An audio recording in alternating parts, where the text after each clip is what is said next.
All right, we're recording. Good morning. Good morning, everybody. Welcome to the Saturday Morning Mastermind. I'm your host, Samantha Studebaker-Carl, and I'm here with my good friends Karen and Catherine and Dan. And today we are continuing our discussion of the book.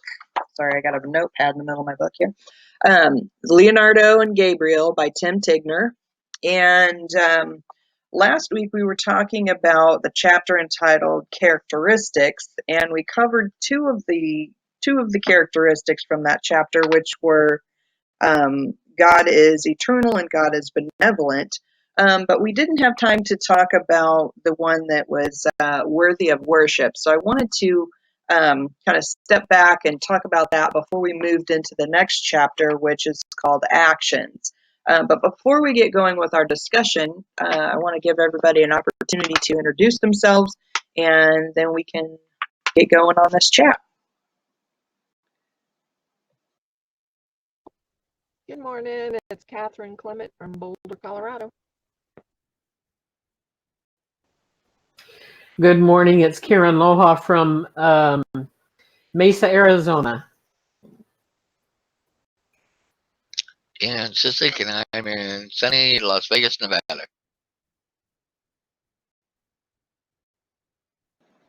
I guess I forgot to mention that I was in Indianapolis, Indiana. So you guys are all out on the west coast-ish, or west part of the country, and I'm over here on the east side. So that's cool, though. We have like lovely, dreary, rainy weather today, so that's nice. But at least it's warmer versus freezing, so I'm happy about that. But unfortunately, my dog is sitting there going, oh, I really need to go out, but it's dumping on us. So I'm like, well, you might just have to wait a minute. So, okay. So anyway, so worthy of worship. That was in the previous chapter. And of course, the last chapter, Gabriel and Leonardo are discussing the characteristics that they think that God has, and worthy of worship was one of them. And with that one, a couple things came up for me. Well, actually, I have a couple pages of notes regarding that, but I wanted to just kind of pose the question before I shared any of my thoughts. Is that I thought, okay, we could talk about, what does worship mean to you, and have you felt like have you felt a desire, if you will, like that is kind of like an internal feeling that that God is worthy of worship, and where do you think that might come from? So anyway, that was, I don't know, we'll start there. Kind of like, what does worship mean to you?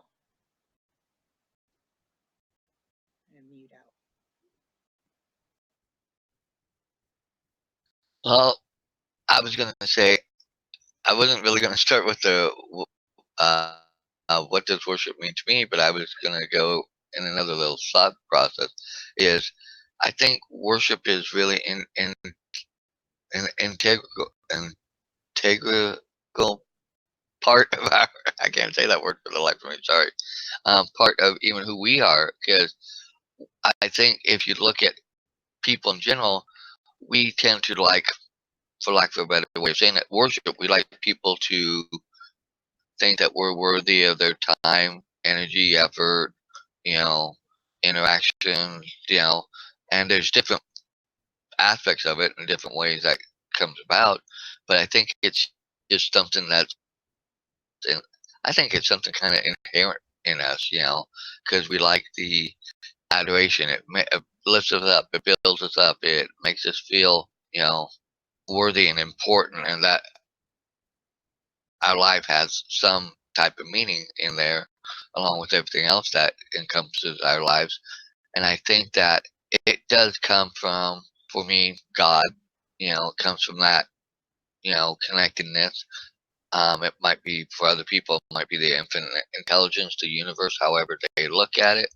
But I think it's something that's just inherently part of our spirit, our makeup. So that's kind of where I was starting off and looking at it.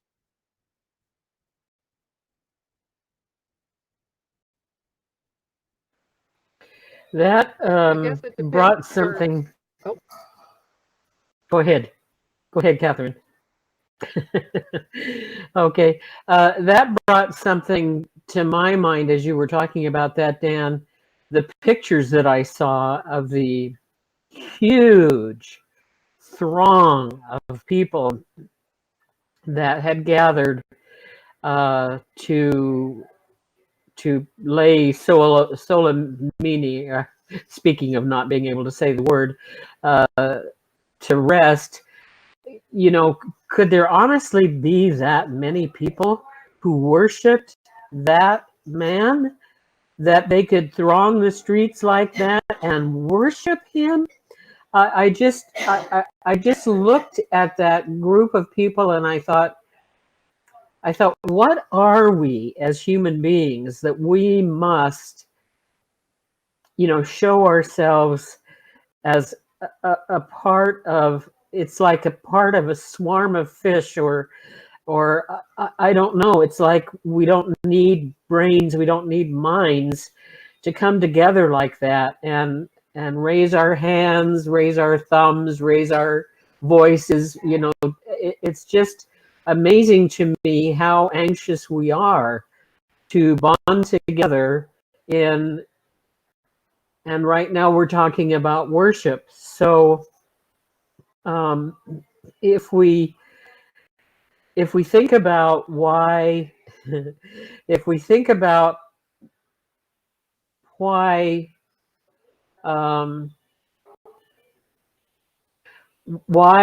do we need to feel that God is worthy of our worship? I wonder if we really do. I wonder if I'm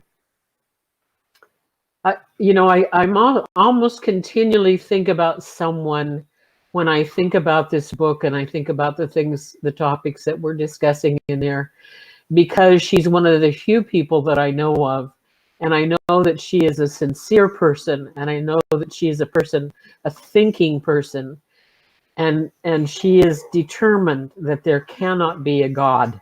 There cannot be a God, because if there was a God, then the terrible things that happen would not happen. And so I've had more occasion, I've had occasion all my life to think about, why would I think that I have a God that I can worship when there are those who I feel that are believable thinkers who believe there is no God. If I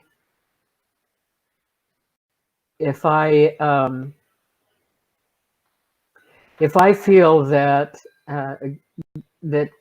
that I have a God that I can worship, why do I feel that way? And I feel distracted enough at the moment. I'm going to stop because I know that I'm going to come back to what I started to say before we started recording in just a little bit. Yeah, that was something that kind of came up for me, is the why of it, if you will. Why do we feel that way? Because on one aspect of it, when he's saying worthy of worship is one of the characteristics, the thing that first popped up into my head is that why is he worthy of worship? And everything that I was taught in school as a young person, religion wise and church, and as far as God is concerned, is that he is this being that is all powerful and all great and all everything, and he is so amazing and awesome that we should all just bow down to him, and he is better than we are. He is more than, he is everything more than what we are, and that we are not worthy, and that we're sinners, and et cetera, et cetera. And so that kind of it's like, okay, so then if that's the case, is he just like dictating that we should worship him, and because he's greater than we are? It's like suggesting that he is worthy of worship is also suggesting that we are less than, and or not as good as. But then then also, I've also felt like, over the years, sometimes when I feel the most spiritual, is I feel this like compelling feeling of wanting to be connected, or like a feeling of wanting to return to God, if you will, or return to a whole, or return to a feeling of completeness. And so then I'm like, okay, well, maybe this worship aspect isn't so much of like, master and slave kind of thing, as it's more of a desire to return to what we are already a part of. And so that's kind of something that was, kind of popping up in my head. And then on another aspect of it is that if, of course, everyone's always suggested that God is our creator.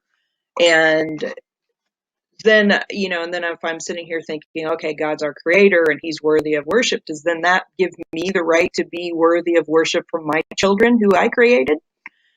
So these are like just like little things that pop up into my head, and it's like, okay, if God is my father, and I am the mother of someone, then, and if God expects me to worship him, then, should I expect my children to worship me? And that contradicts everything that I feel. So, uh, I mean, it's not really a matter of um, yeah, I don't know I don't know. Those are just kind of some of the thoughts that are coming up for me.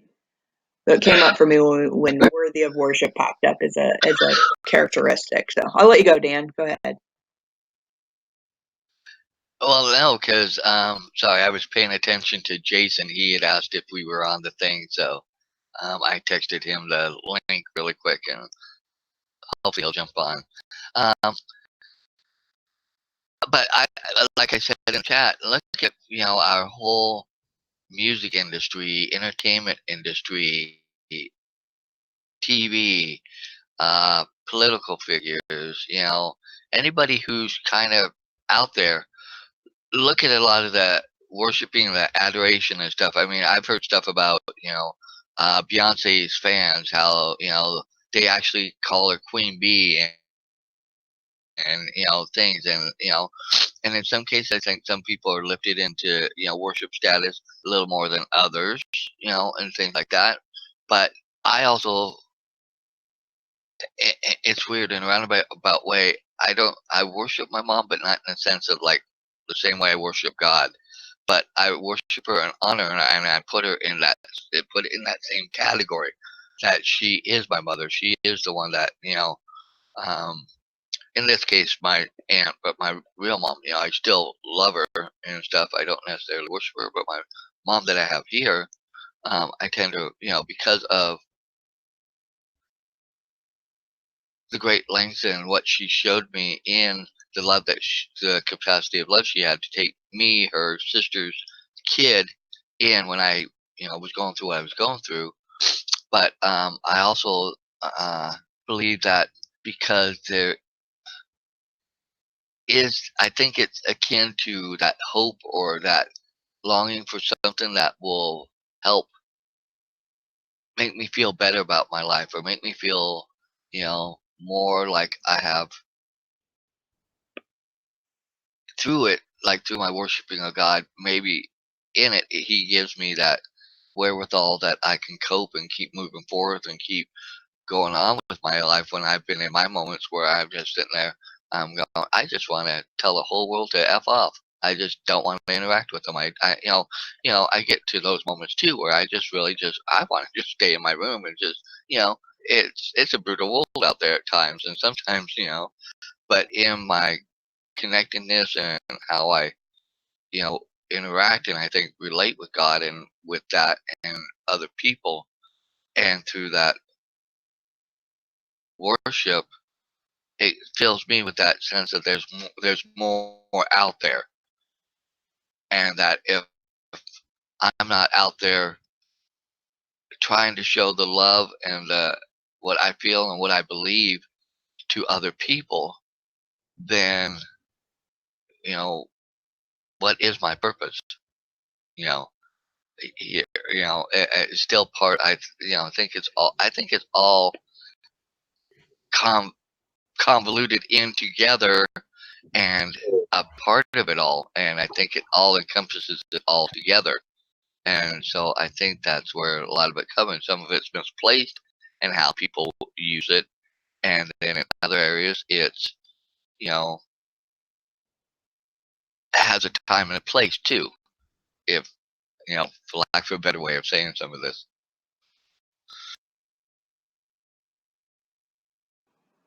Morning, Jason. Welcome. Good to see you again. Can you hear us okay? Hey, yeah, come through loud and clear. Awesome, and we can hear you Good too. to see you. Wonderful, wonderful. How you doing? Yeah. Did you happen to grab the book or get a copy of the book? So No, I did not. I did not have a chance. I've been so busy. that's okay. No problem. No problem. We're just glad to have you on here. Feel free to jump in anytime you have something to add.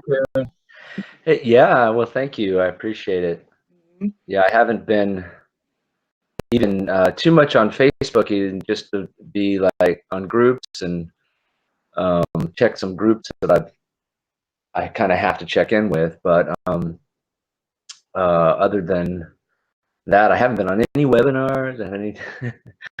Haven't been, I wanted to get in on that last book that you guys were, and I actually bought the book and I was reading through it, but then I just got so busy with everything, holidays and all that. So, but hey, I'm here, happy to be here. Right on. Very cool. Well, awesome. Yeah. We're about halfway through this Leonardo and Gabriel book that we're on right now. And this has been a deep religious discussion. So, some of what we've been talking about is questioning religious beliefs and how we think it, where we come up with these ideas of and all of that. So, just so you're aware, that's where our conversation has been going.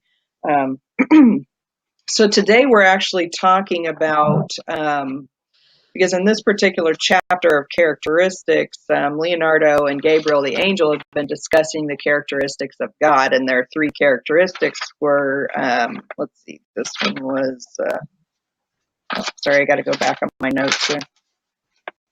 God is eternal, God is worthy of worship, and God is benevolent. And we talked about eternal and benevolent last week, but this week we're talking about worthy of worship. And without recapping everything that we've talked about, I was just going to kind of move forward with that and just go from there. But Dan, you mentioned how people have a tendency to be kind of worshipy-esque towards people in the entertainment industry. And, what popped up for me on that thought was, is that kind of, I feel like a lot of times when people are, just obsessed with people who are that are, what's the word I'm looking for? Famous. Sorry, I kept having popular pop in my head, but it's famous, like famous people. It's, I feel like when they're kind of doing that, it's like of course, it's a level of respect, if you will, for what that person has created in the world, and how, of course, they enjoy it and desire it, and it's fun and whatever else, and so there's kind of like a level of respect there, but then there's also a level of feeling connected to other people who have the same feelings about that individual. And so then that kind of makes me think also along the lines of, we're talking about God or Jesus, is that sometimes I feel like it's more of a, a desire to be connected to other people who have that same belief. And I think a lot of times in our lives is that when we find someone who has a similar belief to us or a similar relating to us, or we just have things in common, is that we kind of are drawn together, and that's a method of us coming together. So then that makes me wonder if this idea of worthy of worship is not necessarily a God is something that is worthy of worship, as much as because of God we can come together in a common way that makes us feel connected, which is a method for kind of returning to to what we truly might be, a connectedness, a wholeness, if you will. I don't know. That was just kind of something that kind of popped up for me. I can get that, but I also, but going back to, like you said, that perspective, so if we look at it and if we think that God really is eternal and benevolent and, you know, all these characteristics that we're going over, and for what he's done, and if, well, I believe that he did create the world. I do believe he created the universe and all those things. To me, that speaks that he's worthy of that worship for that which he did that I can't do in that sense. So yeah, I'm connected, but I'm also connected by a lot of those people that have those same beliefs. But I think it's more encompassing, and I think it's bigger than that in that sense. And that's why I said I think there's good aspects of worship, but who defines what's the right way of worship, and what's right and what's wrong? And I think that's for everybody's own choosing to decide. And I think that's where a lot of fractions and a lot of disconnect and a lot of discord happens, because of that also one same area that we all are looking for, that connectivity and that connectedness and wholeness and everything like that. It's just that there's so many different, you know, aspects and different ways people look at it, that you're never going to get any one true accord senses throughout everybody and everywhere in the world and everything. So I think that's the other part of it too. And I don't think I'm fully right. I don't think I'm fully wrong. I think we're all trying to come to that middle ground to find where, you know, what makes it easier for the world, for the world to coexist, I guess, or I can't put what I'm thinking into terms in the way I'm trying to express it, but I hope you get the idea of what I'm saying.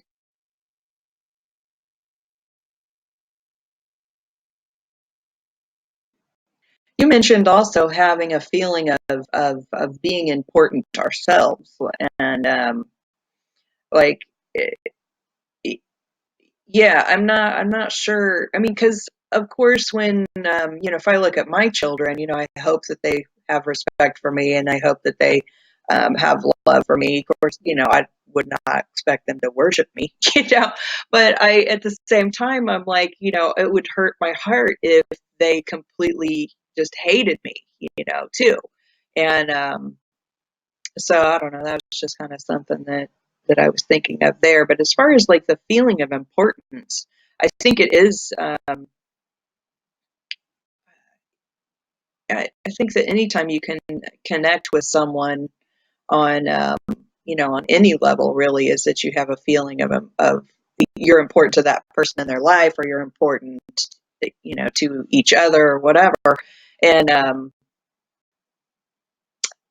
don't know. As far as I don't know. That's all my thoughts right now. Karen, did you want to jump out and share what you had started to talk about before we jumped on here?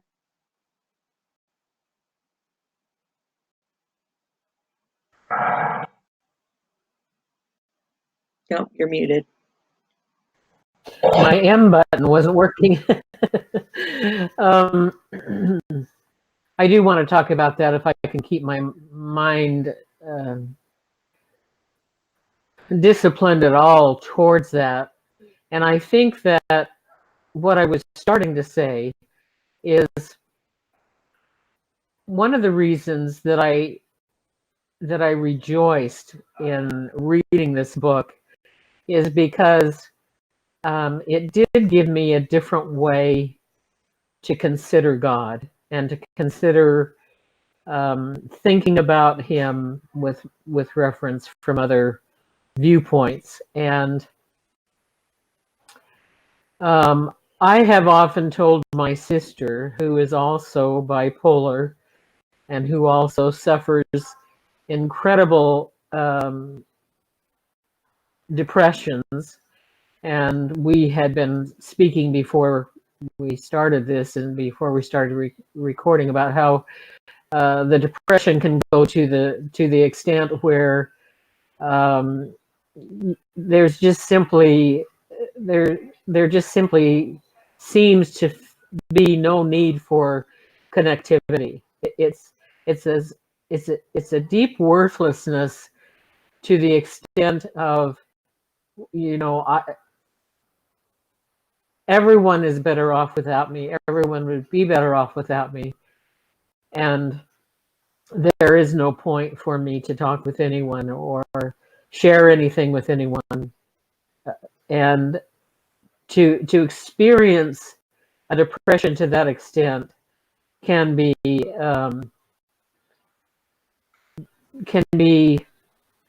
really hard to penetrate.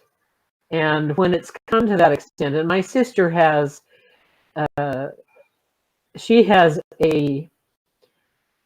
what she would consider a very solid belief in God. She's very attached to the way that she was raised and the beliefs that she was raised with, and she would not intend to let them go for any reason with any person. And yet, when she's in that state, I understand how it feels to her to just not be attached. There's just a sense of just not being a part of anything. And so I have simplified to suggest to her, before getting off the phone, I will say, can you at least say, I love thee, Father? Can you say that? Can you say, I thank thee, Father? And it's like pulling teeth to get an agreement. Yes, I can do that. I will do that. And so I've had to reflect myself on, can I do that? Are there times when I get so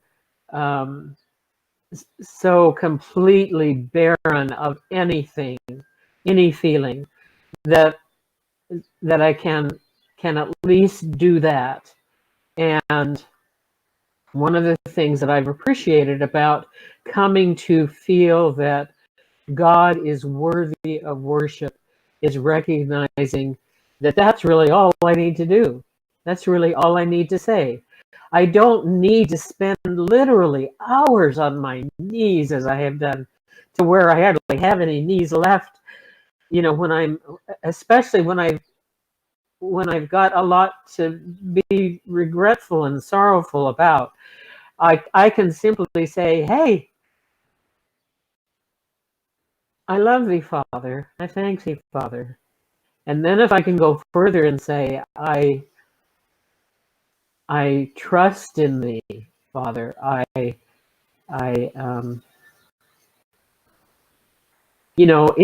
of that, it's enough. And I appreciate that I have an awareness that I have a connection with, the recommendation from Gabriel to Leonardo is to think of God not as a being, but as a force.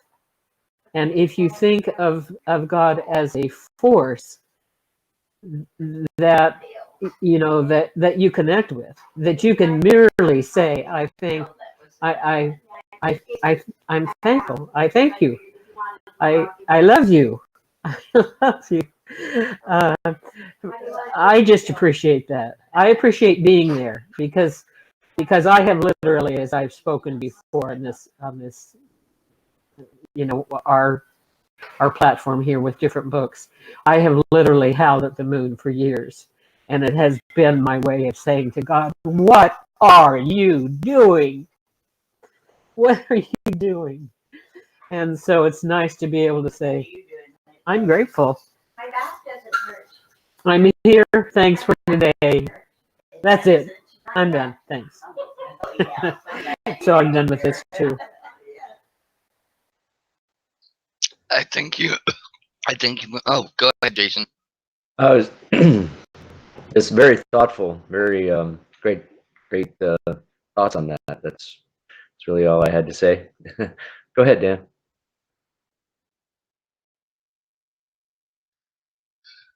I was going to say, I think that's part of what it is for when we all get into those moments where, and I'm going to say it in this term, that self, not necessarily worship, but getting back to that self-love enough to where we can then turn, for me, to God, infinite intelligence, the universe, and say thank you for the fact that that you thought enough to allow me to be here and exist on there. So in that in itself, to me, says there's enough of a reason why I'm here. That's enough reason to continue living and can continue to connect and interact and to be thankful. And then when I start doing that, then I start looking at some of the other blessings I have. I have a roof over my head. I have food to eat. I have some warm clothes. I have transportation to get to a job that, even though I hate this job and want a new one and want to go, but I'm still thankful and grateful. And then in that sense, I think that's where my worship builds out of that too. It's realizing that there is so much in life that I am thankful for and I am grateful for and that I am appreciative of. And then the people, especially the people in my life and the people that I love and care about, that take the time and energy to care and love about me back. This Saturday Morning Mastermind group, which I dearly love, things like that, and for the times even when I get down to my lowest points and I'm like, I'm done. Just go away. I want, don't come find me. Don't come talk to me. Leave me alone. Just let me sit here and, be in my, lack of a better word, my misery. But there really is more out there. And that, I think that's where some of my worship comes out of, is knowing that if I look at it, there is more out there. There is more, and there are other people I think that need me and want me to still continue to, connect and interact and things like that. And that would really miss me if I really just did detach from the world and life and everything. I'm reminded of a movie I saw just recently, and the movie doesn't have anything to do with what we were talking about. But there's this one scene in the movie where a mother superior, a nun, is speaking to her congregation of nuns in the wherever their church or whatever, and she's got this kind of monologue going where she's talking about God and how God is not a he's not going to necessarily come down and answer our prayers when we say, please let me have this car, or please let it shine, the sun shine today, or necessarily do some like specific action in reaction to whatever we are requesting. But that she was suggesting that he was instead that little part inside of ourselves, or that greater thing that we connect to in our darkest hours, or our most difficult times, or our most frustrating moments of our lives. And like when you were saying, Karen, you were telling your sister, can you just say these tiny little things, to say that I love you, Father, or I thank you, Father, these tiny little things. And she was suggesting that that's where we find God, is in that tiny little moment of connection. And of course, I feel like it can be more than just a small place, but it's, and she was also saying something along the lines of, if when you're faced with some terrible choice or some difficult situation, or as that God is just that, the one who is there for you to help you stay on the path, if you will. So if you're faced with a difficult choice of I can't even think of anything in particular, but she was talking about, like, if you were at war or something, and you were faced with the decision of whether you should do this one act of violence or whether you should hold to your moral standard. Is that he, God is that the thing that helps keep you going in the right way. So I don't know. That was just what kind of popped up when you were both talking about being in a low spot and being able to call on God, and and I feel like when I have been in some of my worst moments of depression, is that it's kind of a similar thing of just calling on something bigger than myself or more than myself or my spiritual connection with the universe or God or whatever you want to call it, and that it's just that calling on something that I feel like is stronger than me in order to get me through the the situation that I'm in. So that was kind of my thought on that. I have to step away for just a moment, guys, but I'll be listening in the background. I'll be right back. I know it's close to the top of the hour. I'll chime in real quick on that. And I think I've always thought that it was good for me, or I always felt good in not just going to that place. In regards to what Samantha was saying, not just going to the place of considering, God when I'm, down, and but more so, as often as possible. But I've always kind of thought from a young age that we didn't necessarily need a building to go to a building or a church in order to connect either. So it was always seemed more accessible, I guess, in a way. Not that there's anything wrong with church. There's, the communion and community and all that is great and excellent. And I, definitely, there's definitely a lot of great things about that. But I've always at least felt comfortable in being able to connect directly, or at least thinking I have a connection directly. One of the characteristics that I've come to believe that God has is being omnipresent, being in all things.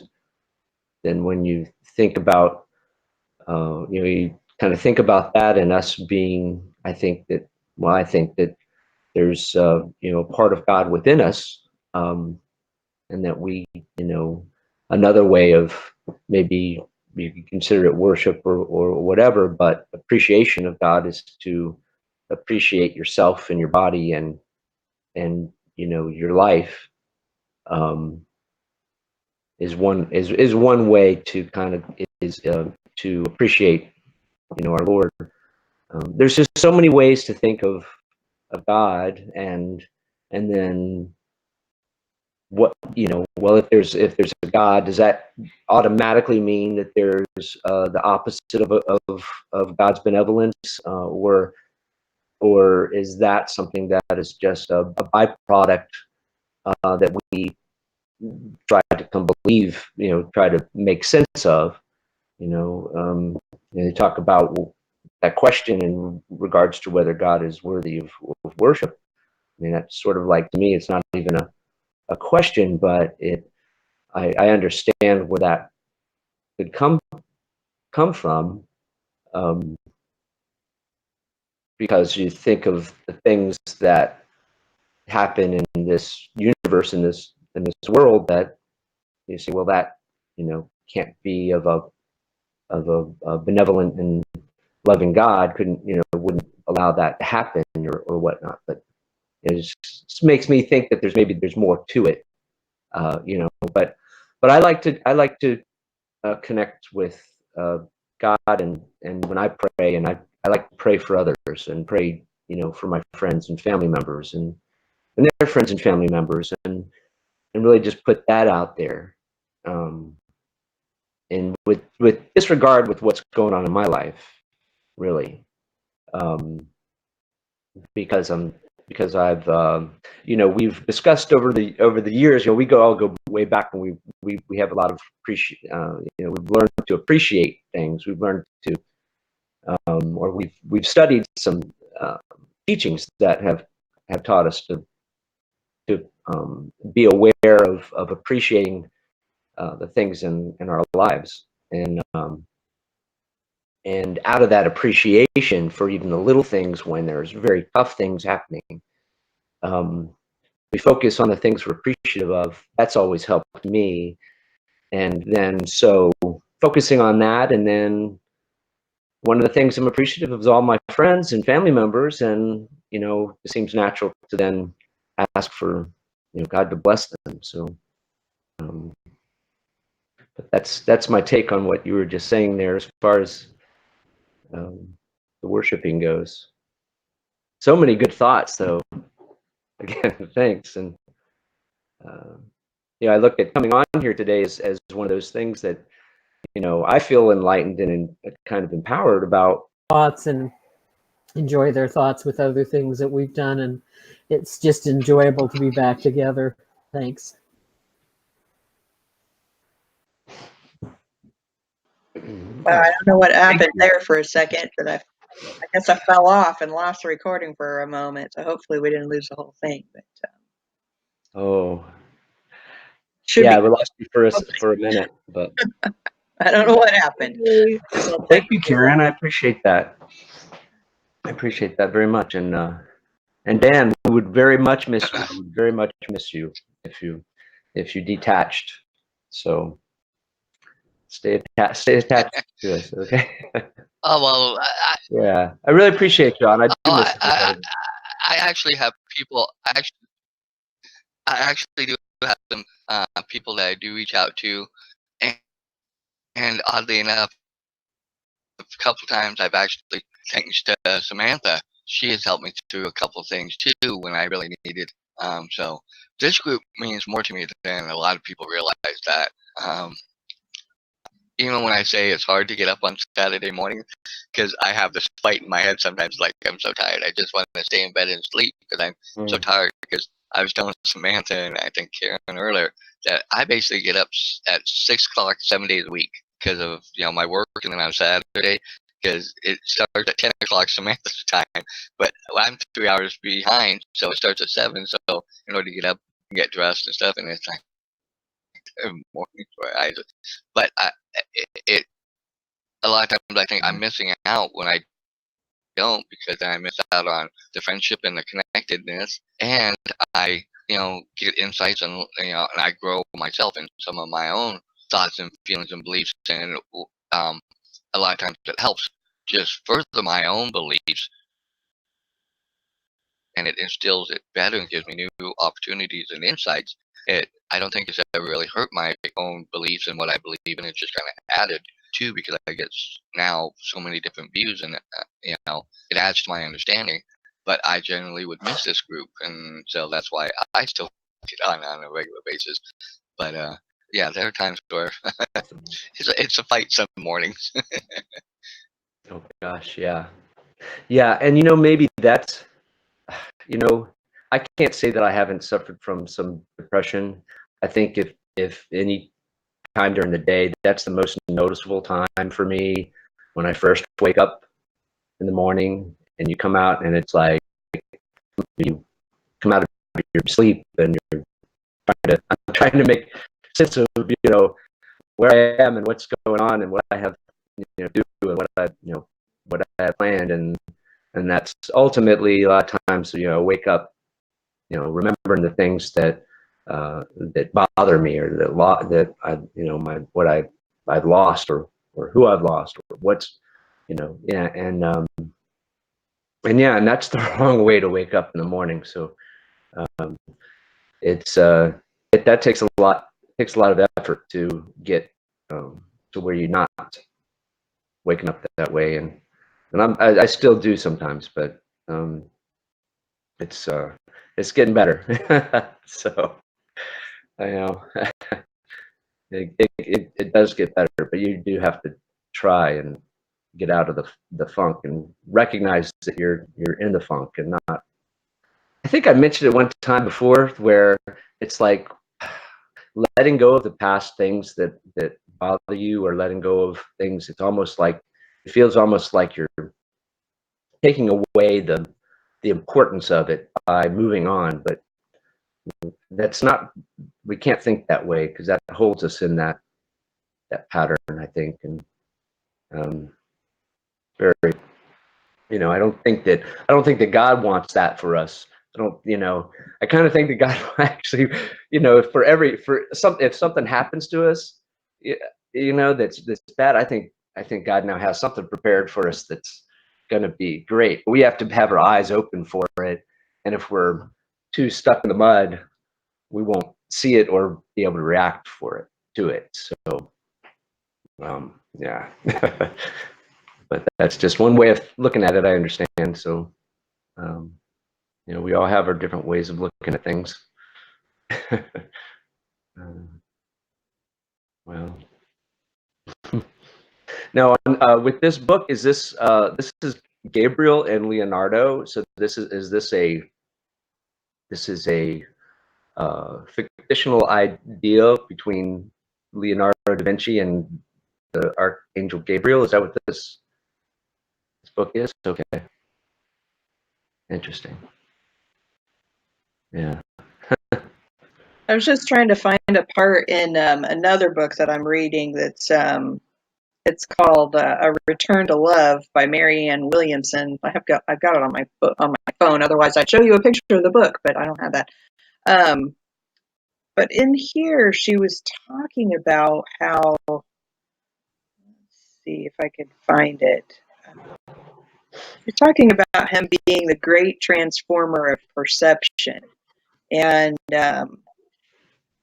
maybe if I could just like formulate the thought in my head of what she was trying to say is that basically, you know, we all tend to call on God to end our suffering, and when we call on Him for help, we're expecting Him to just stop all this suffering. But what she's suggesting is that when we do that and we invite the Holy Spirit into us to help us, you know, change or be better or whatever, is that it's actually what happens is that we are faced then with more things that we have mental blocks about, basically.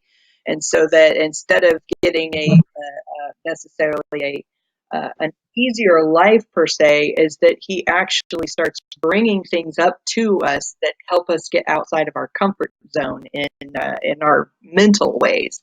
And I wish I could find that passage real quick where it just kind of say basically He's just getting us to think about things in a different way. And that's kind of what you kind of alluded to a little bit there, Jason, is kind of a change in change in perspective, or change in thought patterns, that kind of thing. Because it's our thought patterns that are, you know, causing us the suffering. Because generally, a lot of times, the suffering is something that's happened in the past. Whereas if we can change our perception of it, or change the way that we think about it, then all of a sudden that's what brings us the peace, versus continuing to wallow in our own suffering. Anyway, that was. Anybody else have thoughts on this chapter before? Change your perception, change your mindset. It's very powerful. So yeah. I get what you're saying. Yeah. I know we're right here at the top of the hour, and I don't want to cut anybody off.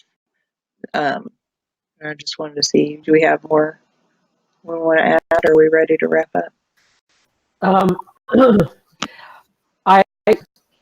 I think of Marianne Williamson in regards to the thing that was attributed to, I don't know if I'll be able to think of his name, that was in prison for so long in Africa, and he'd been the president, and then he came back to the presidency there. Do you know who I'm talking about at all? Anyway, she came up with that thing that I myself memorized, and I said over and over and over to myself for so many years, about, you know, we think of ourselves as, you know, not having any abilities or strength or being powerful. That's what she talked about, not being powerful. And she said that, it is we who are powerful, most powerful. And I think, the things that I've groused about already at the beginning of this year and at the beginning of this time together that we've had actually before we started recording, having to go through again some of the same things that I so dislike and I feel like have been so much of a problem for me. I started to say to my son, what I don't get is why I'm still going through this, why I still have to go the rounds of this same painful rut, going through over and over. And he says, don't even go there. And when he said that, I realized I'd already recognized within myself that what I needed to do was see it from a different perspective, from the perspective that we've kind of touched on here a little bit today. And we've touched on it on other days too when we've talked about this. And that is, we are God. We are prayer. When we've mentioned several times that what we do is a prayer. How we live our lives is a prayer. If we kind of think of ourselves that attached to God, if we think of ourselves that attached to that which we worship, but we do it from the vantage point of that there is a purpose for the things that we go through, and there is a way to see them so that we can use them to, I don't know, be stepping stones, to release our power. I just think that personally, I just think that this is such a powerful meeting, such a powerful place to come to share our ideas and our thoughts, our perspectives, our views, and our truly, we open our hearts and our minds and we just share. I mean, things that we could be so flagellated for in the public, but we just share these things and give these things to those, who knows when, some 17 years in the future, maybe one of our offspring will come and benefit. And and I'm just hoping that those who listen to this will join us, become a part of it, and that we'll grow and be stronger. And that's my saying.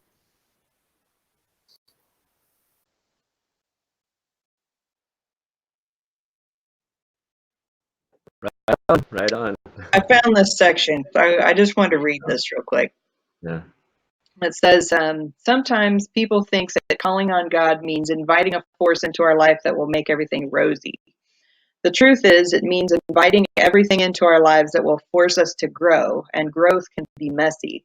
The purpose of life is to grow into our perfection. Once we call on God, everything that could anger us is on the way. Why? Because the place where we go into anger instead of love is our wall. Any situation that pushes our buttons is a situation where we don't yet have the capacity to unconditionally love. It's the Holy Spirit's job to draw our attention to that and help us move beyond that point. Our comfort zones are the limited areas in which we find it easy to love. It's the Holy Spirit's job not to respect those comfort zones, but to bust them. We're not at the mountaintop until any zone is comfortable. Love isn't love until it's unconditional. We're not experiencing who we really are until we experience perfect love. Anyway, I thought that was played well into what we were just talking about. Anyway. Wow, great thought to end on. Such a great topic.